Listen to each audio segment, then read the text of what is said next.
하나님의 말씀을 봉독하겠습니다. 오늘 우리에게 주신 하나님의 말씀은 요한복음 6장 16절로 21절 말씀입니다. 제가 봉독하겠습니다. 저물매 제자들이 바다에 내려가서 배를 타고 바다를 건너 가버나움으로 가는데 이미 어두웠고 예수는 아직 그들에게 오시지 아니하셨더니 큰 바람이 불어 파도가 일어나더라. 제자들이 노를 저어 10여리쯤 가다가 예수께서 바다 위로 걸어 배에 가까이 오심을 보고 두려워하거늘 이르시되 내니 두려워하지 말라 하신대 이에 기뻐서 배로 영접하니 배는 곧 그들이 가려던 땅에 이르렀더라. 아멘. 이는 하나님의 말씀입니다. 오늘 3월 첫 주에 예배를 함께 하시는 여러분들 가운데 하나님의 은혜와 평강이 함께 하시기를 축복합니다. 특별히 오늘 등급식을 한다고 하는데 이제 학년을 위로 올라가는 우리 다음 세대들 하나님께서 축복하셔서 정말 믿음의 역사가 우리들에게도 나타나야 되지만 우리 자녀들에게 계속해서 전수되고 이루어지시기를 축복합니다. 이제 금주 수요일이 되면 우리가 성회 수요일을 맞으면서 사순절 시작하게 됩니다. 우리 허 권사님 전 기도해 주셨는데 사순절 때는 그래도 괜히 컬러가 좀 어둡죠. 예수님의 십자가 때문에. 그리고 사순절이 지나면서 부활절을 만날 때 우리가 세상에서 가장 밝은 빛으로 서로를 대하게 되는데 그래서 제가 사순절 기간에는 가급적 뭐 웃기는 얘기 같은 거 안 하려고 그러는데 오늘 들어가기 전이니까 유머 하나 하려고 그래요. 벌써 재미없죠? 여러분 우리나라의 골프 역사가 골프 있잖아요. 골프 특별히 여자 골프들 참 대단한 것 같아요. 영국에서는 한 500년가량 그 골프가 시작이 된 지가 됐는데 우리나라는 이제 50년도 안 됐어요. 여러분 1998년도 그때 IMF로 참 힘들 때 박세리 선수가 그 연못에 들어가고 신발 벗고 들어가서 공 친 거 기억하시죠?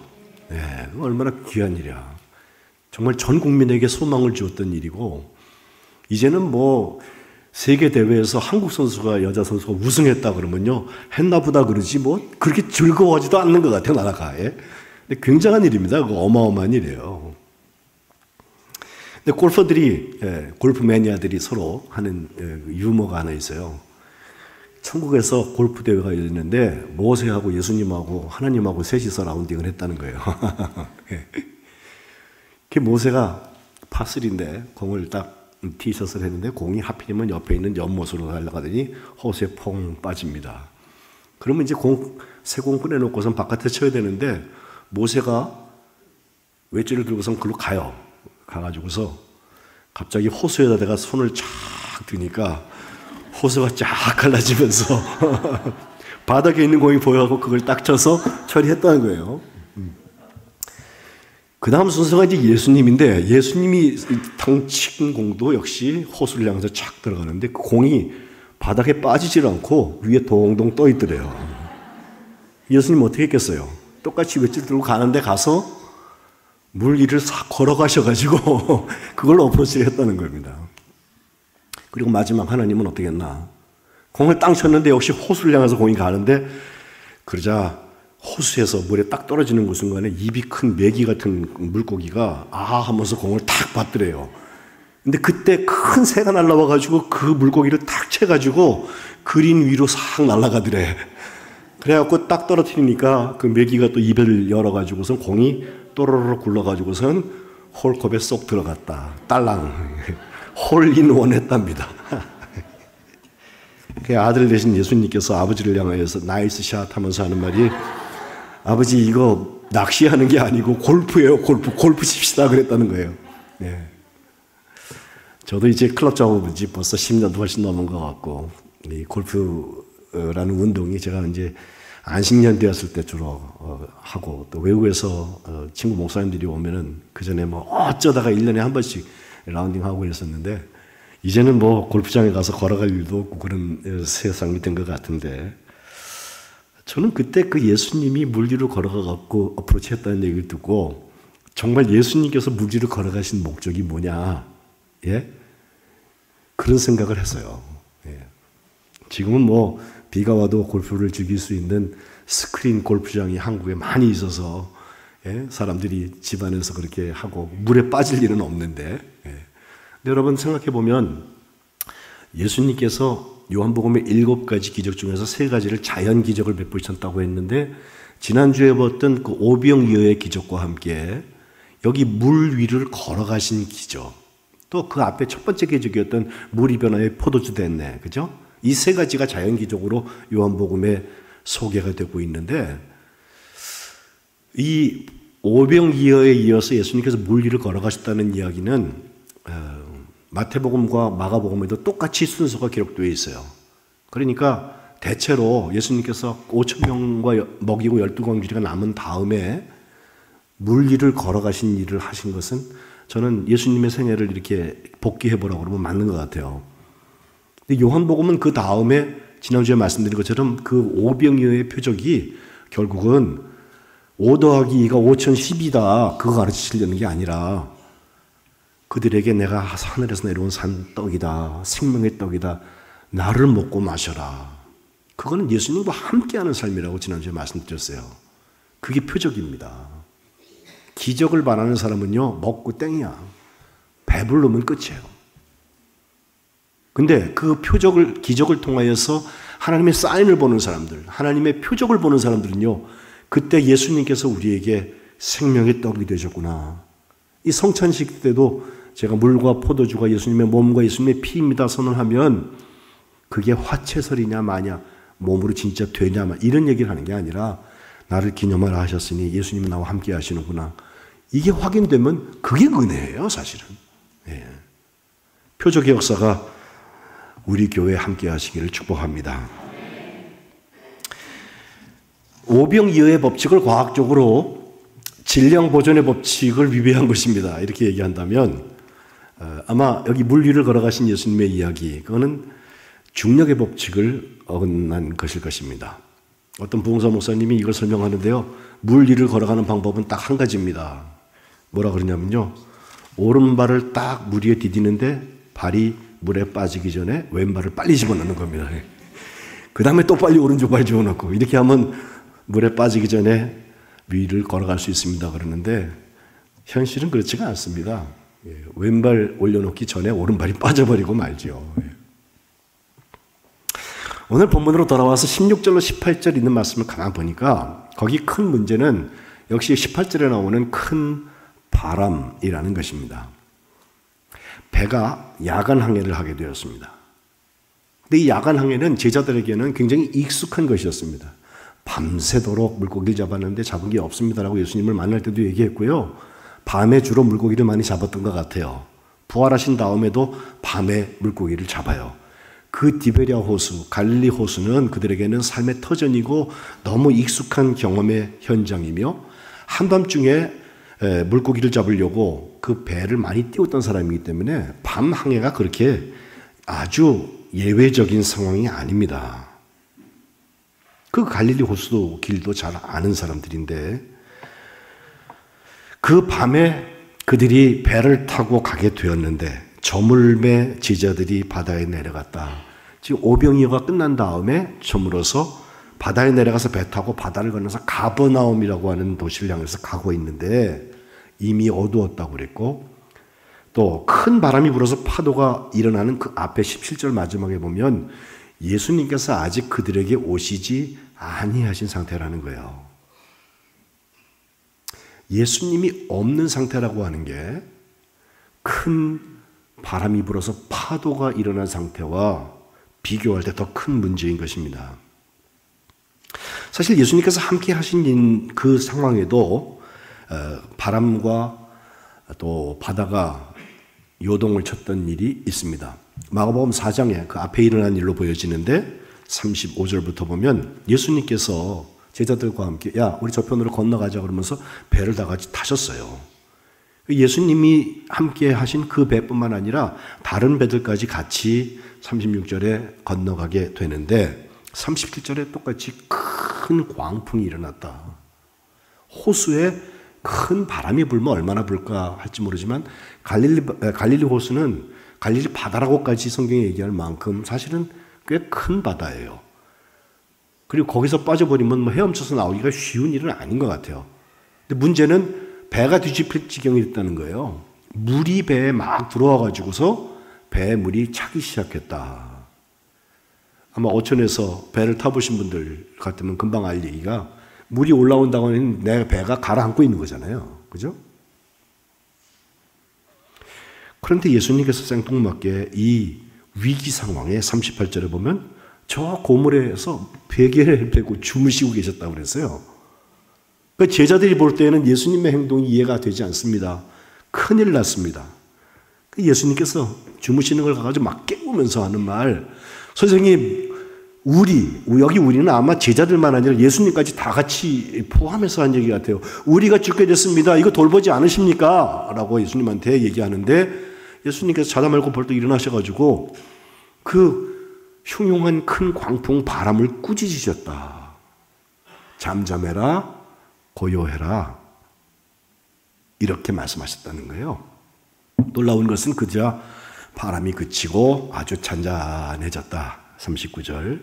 근데 진짜 이 기적의 마지막에 하신 것은 제자들에게 하신 가르침이에요.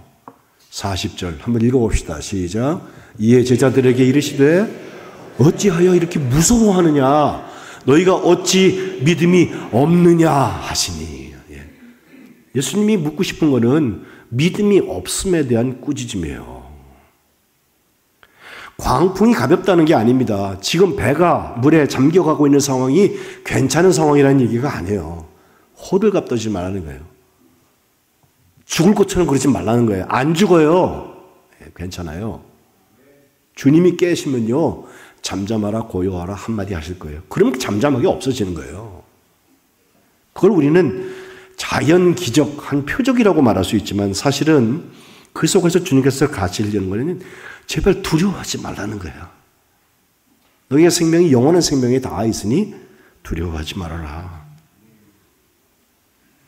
그들은 41절 마지막에도 심히 두려워하면서 서로 하는 말, 저분이 도대체 누구시기에 바람과 바다까지 순종하냐라고 말하고 끝나고 있지만, 이 예수님과 함께 가던 그 항해 속에 일어났던 광풍의 문제가 예수님이 보시기에는 우리의 믿음의 문제라는 거예요.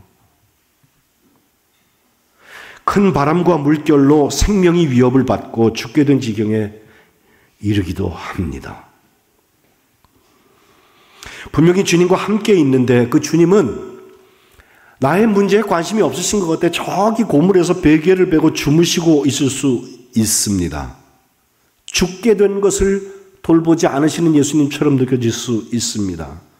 빨리 예수님을 깨워서라도 이 상황을 알려드려야 되고, 예수님께서 벌떡 일어나셔가지고 바람한테 야 잠잠하고 고요해라, 그래서 이 물이 좀 조용해졌으면, 이게 우리의 바람입니다. 그런데 주님께서 보시는 것은 왜 이렇게 무서워하냐, 왜 너희 중에 믿음이 없냐. 큰 광풍이 문제고 물이 배에 차고 있는 게 문제인 건 맞지만, 이 배에 나 혼자 있는 게 아니고 우리들만 있는 게 아니고 예수님이 함께 타고 가고 계시다는 사실을 우리가 잊어먹을 때가 많아요. 우리 눈에 예수님만 안 보여. 그러니까 광풍, 배가 지금 좌초하고 있는 상황, 이것에 온 정신이 빼앗겨서 그 광풍을 꾸짖을 그 예수님께서 우리와 함께 계시다는 사실이 작게 느껴지는 거예요. 그러니까 두려움이 찾아오고 우리의 믿음이 없어지니까 호들갑을 떠는 거예요. 큰일 났어요. 당장 숨 넘어갈 것 같아. 그걸 주님은 믿음이 없는 거라고 말씀하고 계세요. 제가 만안교회 와서 이제 10개월 돼가는데 우리 교회 와서 제일 먼저 환자 명단부터 보았더니 몇 년 전부터 이제 수술받고 암 치료하고 계신 분들이 계세요. 아직도 못 뵌 분도 계시고요. 그분들 중에 이름만 놓고 제가 기도하고 있는 분들도 있고, 또 매일 새벽에도 같이 보면서 그 치료를 위해서 기도하는 분들이 계십니다. 근데 정말 우리나라의 의사들 중에서 저렇게 암 환자를 많이 다뤄보았을까 생각되는 유명한 명의가 한 분 계신데 지금 84세나 되었는데 미국에서 그 MD 앤더슨이라고 하는 텍사스에 있는 큰 대학의 그 병원으로서 거기에 종신교수, 죽을 때까지 우리 학교, 우리 병원의 교수이십니다라고 할 도장 찍힌 분이 있는데 이름이 김의신이라는 분이에요. 저분 의신이라는 게 의로운 의자하고 옳은 의자, 그 다음에 신은 믿을 신자예요. 군산분인데요. 아버지가 그 이름을 줄 때 올바른 믿음을 살라고 이름을 주셨고 서울대학에서 66년도에 졸업하고 미국 가가지고서 참 굉장한 그 의학적인 그 특별히 암 문제를 연구하고 많은 환자들을 고쳤던 그런 경험을 가지고 있어서 미국에서 우리나라의 지금 최고 의사 그를 늘 뽑아서 몇 명을 뽑는데 그 중에 11분이나 그런 상을 받기도 하고 우리나라에도 참 지금 오셔서도 많은 일들을 하시는데 저분이 하는 일 중에서 제일 좋은 게 뭘까? 제가 보니까 굉장히 정직하게 하세요. 거기 미국에 있을 때 한국 사람들이 암 걸리면 가서 1000명 이상 그 암 치료를 위해서 가서 그 치료를 받고 그랬는데 그분이 딱 하는 말, 저 암에 지는 사람, 암을 이기는 사람이라는 책을 최근에 냈거든요. 그 앞에도 저분의 간증은 유튜브 열어보시면 많이 나와요. 김의신. 근데 보면요.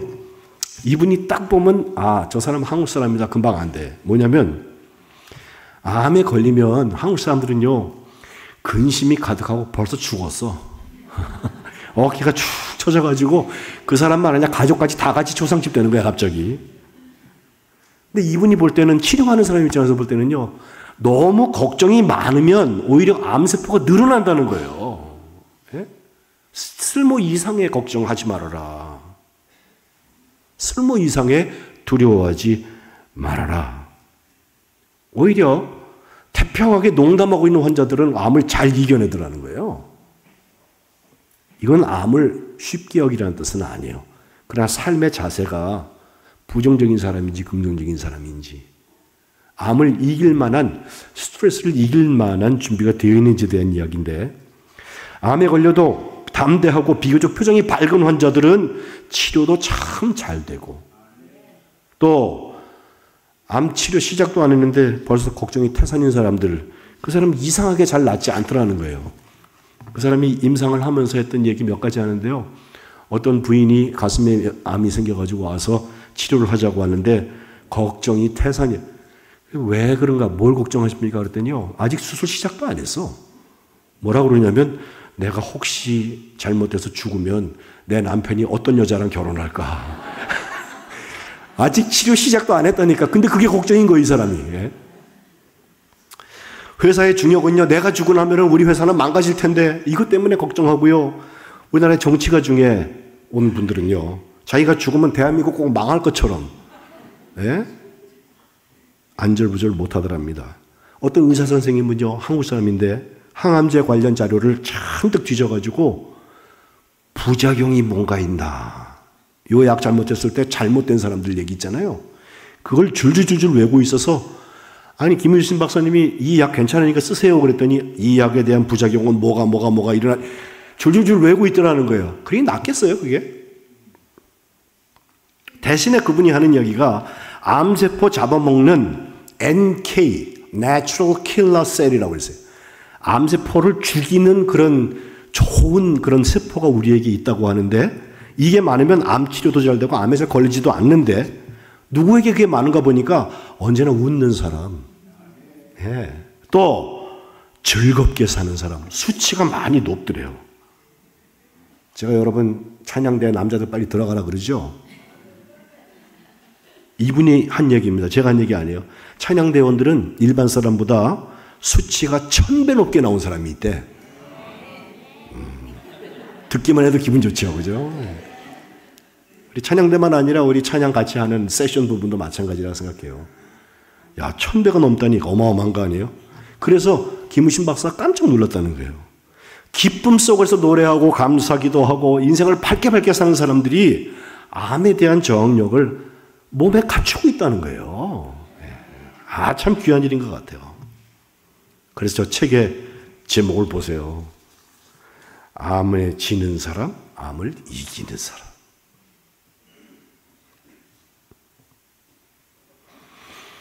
암 환자를 돕는 자원봉사 미국 사람들 보면 하는데 한국 사람들은 캔서 프리를 해주면 그 다음에 자기 살기 바빠서 가버려. 그리고 암 보기만 해도 지긋지긋해.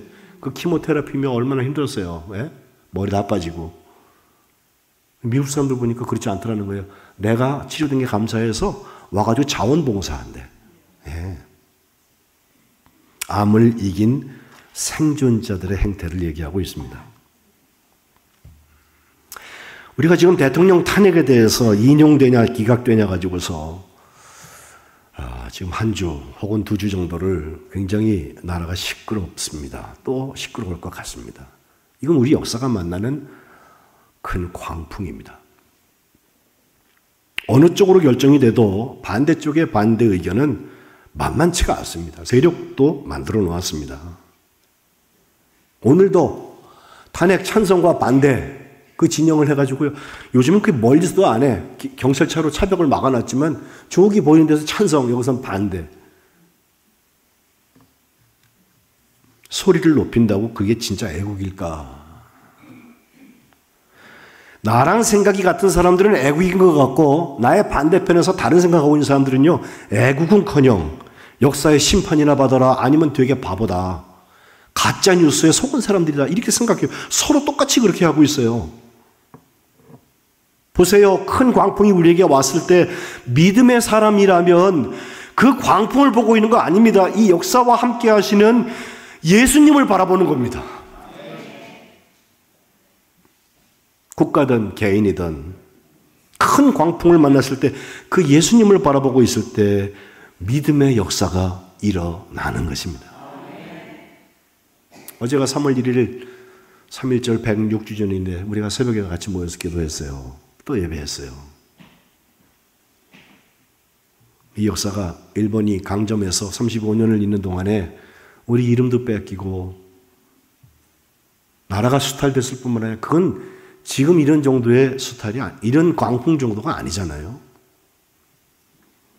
그런데 그 강점기에 총칼 앞에서 맨손으로 만세를 외쳤던 믿음의 선배들, 하나님께서 그들의 기도와 그들의 생명과 그들의 행동을 보셔서 믿음의 역사를 이루신 걸 보면 역사의 주인이 하나님이세요.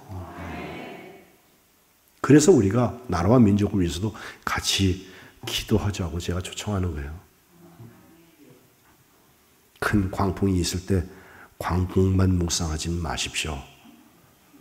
우리와 주님이 함께 계신지 그걸 점검하는 거예요. 그리고 그 주님이 이 광풍의 문제를 어떻게 해결하시는가를 함께 보는 게 믿음의 역사입니다. 그게 표적입니다. 어떻게 하셨습니까? 오늘 본문 19절과 20절에 보니까요. 제자들이 노를 저어서 10여리를 갔다 그랬어요. 10리쯤 노를 저어서 가고 있어요. 지금 큰 바람이 일어서 물결이 있는데 같은 말씀을 기록하고 있는 마가복음 6장에 가보면요. 예수님께서 6장 45절 제자들을 먼저 보내신 다음에 뭘 하셨나 보니까 46절에는 기도하러 산으로 올라가셨다고 그랬거든요. 아마 높은 산 어디 간 그런 것 같지는 않은데 호수에 그 배가 보이는 정도의 산 높이에 주님 혼자 계셨습니다. 47절 저물매 배는 바다 가운데 있고 예수께서는 홀로 무태 저 산 위에 계셨는데 거기서 기도하고 계셨는데 다시 오늘 본문으로 돌아와서 19절 중반절에 보면 바다 위로 걸어서 배에 가까이 오셨다는 얘기가 나오거든요. 예수님께서 여기 물 위로 걸어가시는 거예요. 마가복음 6장 48절에는 바람이 거슬러서 제자들이 힘겹게 노를 젓고 있었을 저 위에서 보시고 밤 4경쯤에 바다 위로 걸어서 그들에게로 오셔요. 근데 마가복음에는 그 배를 싹 지나가시려고 했다고 되어 있어요. 이걸 보고 제자들은 또 두려움이 생겼습니다. 아까는 물결 때문에 두려웠었는데 이제 예수님이 물 위로 걸어오신 것 때문에 두려움이 생기는데 49절에 마가복음 6장 제자들이 그가 바다 위로 걸어오심을 보고 유령인가 해서 소리를 막 지르고 또 예수님을 보고 놀랬다. 놀랄 일은 놀랄 일이죠. 그런데 예수님께서 거기에 하신 말씀은 간단해요. 나야 두려워하지 마. 나야 두려워하지 마. 안심하라. 내니 두려워하지 말라. 주님께서 그 말씀하시는데 그 말씀을 듣는 사람과 그 말씀을 듣지 않는 사람은 완전히 다릅니다. 심지어 같은 기사를 기록하고 있는 마태복음에 가면요. 거기에 베드로가 나타나요. 그 베드로에게서 예수님의 믿음의 역사와 의심의 역사를 우리가 구분하게 되는데 베드로가요. 마태복음 14장 28절에 보면 주님께서 내니 안심하라 두려워하지 말라 말씀을 듣고서 만일 주님이시거든 나한테도 명령하셔서 나도 물 위로 걸어가게 하세요 라고 예수님한테 얘기하는데 예수님께서 오라 간단히 말씀하세요. 놀라운 것은 29절에 나온 것처럼 베드로가 배에서 진짜 내려요. 그리고 물 위로 걸어서 예수님한테 갔다는 거 아니에요. 예? 아니 예수님은 능력의 분이니까 그러시려나 하지만 베드로가 진짜 주님이시면 나를 명해서 나도 물로 걸어가게 해주세요라고 얘기했는데 진짜 오라고 그러셨고 베드로가 몇 걸음인지 모르지만 걸어갔다니까요. 중요한 것은 베드로에게 체험된 이 기적은 예수님을 향해서 갈 때 예수께로 갈 때 일어난 일입니다. 주님이 오라고 그러셨잖아요. 그게 믿음의 역사입니다. 근데 30절에 보는 것처럼 예수님을 바라보지 아니하고 바람을 바라보고 있을 때에는 무서워져서 그 물에 빠져가기 시작했다는 거 아니에요. 믿음의 역사와 의심의 역사의 차이는 여기 있어요. 주님한테 빠져가는 베드로가 소리를 지릅니다. 주여 나를 구원하소서. 주님께서 31절에 하시는 말씀 손을 잡아서 일으키시면서 믿음이 작은 자여 왜 의심했냐. 그리고선 그를 붙들고 배에 함께 올라가셔서 바람이 그쳤다는 것입니다. 목표가 예수님일 때 우리는 예수님만 물 위를 걸으시는 게 아니라 우리도 함께 걸을 수 있어요. 예수님을 방향해서 가는 그 길은 물 위를 걷는 길이에요. 도대체 이해가 안 되죠? 제가 체중이 있는데 어떻게 물에 안 빠질 수 있을까? 주님께서 요한복음 14장에는 이런 말씀하세요. 기도를 가르치실 때 12절 내가 진실로 아멘 아멘 너희한테 말한다. 나를 믿는 자는 내가 하는 일을 그도 할 거야. 예수님 물 위로 걸으셨으면 그도 물 위로 걸을 수 있어. 또 그보다 큰 일도 할 거야. 이것은 내가 아버지께로 가는 것이다 하면서 기도를 가르치시는데 너희가 내 이름으로 무엇을 구하든지 내가 시행할 것이다. 아버지로 하여금 아들로 말미암아 영광을 받으시게 하기 위해서 그런 거니까 내 이름으로 무엇이든지 내가 구하면 내가 행하리라. 기도 제목이 완전히 달라져요. 주님이시거든 나로 명하셔서 물 위로 걷게 하옵소서. 오라. 그 다음에 뭘 봐요? 주님을 바라보는 게 아니라 자꾸 물결이 보이고 바람이 보여요. 예? 그럼 빠진다니까요. 그런데 정말 주님한테 우리의 목표점이 고정된 사람은 결국 의심의 역사가 아니라 믿음의 역사의 주인공이 되는 것입니다. 그게 표적입니다. 결국 기뻐서 배로 영접했다고 했는데 그 배가 그들이 가려던 땅에 이르렀다고 오늘 본문 21절에 이야기하고 있어요. 여기 예수님을 영접했다는 말이 나오는데요. 요한복음에 아주 중요한 키워드거든요. 여러분 우리가 주님을 영접합니다. 그러면 목사님 따라서 기도하세요. 나는 죄인이었습니다부터 시작해서 주님이 내 주인 되어주소서까지 같이 기도를 하면 따라하면 영접한 줄 알죠? 그건 영접 기도한 거예요. 진짜 영접한 사람 달라져요. 영접한다는 이 람바노라는 동사도요. 아주 적극적으로 붙잡는 걸 말하고 공격적으로 붙잡는 걸 말하고 그렇게 주님을 받아들이는 거예요. 거기에는 단호한 결단이 필요하고요. 단호한 의지가 필요해요. 네. 믿습니다. 아멘. 그로 끝날 문제가 아니라니까. 거기에 믿음의 역사가 차곡차곡 채워질 것입니다. 예배 시작에 읽은 대로 영접하는 자, 곧 그 이름을 믿는 자들에게는 하나님의 자녀가 되는 권세를 주셨는데 이게 혈통이나 육종으로 난 게 아니고 하나님께로부터 난 사람들이라고 그랬거든. 그게 영접하는 거예요. 배에 올라서 주님께서 그들에게 가셨을 때 바람이 그쳤다. 문제가 해결됐습니다. 할렐루야로 끝나는 문제가 아니야. 그때 시작되는 거예요. 이제는 주님이 나의 주님이십니다. 예배 이 말씀 전에 432장 찬송했잖아요. 그 가사가 그렇게 되어 있어요. 예수님, 구주 예수님이 나의 뱃사공 되십니다. 예? 이 작은 뱃사공은 주님이라. 그게 그 찬송의 제목이에요. 여전히 이 배의 주님은 사공은 주님이십니다. 그리고 사공이신 주님과 함께 이 바다를 내가 안전하게 건너가겠습니다. 제자들은 심히 놀라서 마가복음 6장에 보면요. 이 일을 보고서 떡 되시던 일을 깨닫지 못하고 오병이요.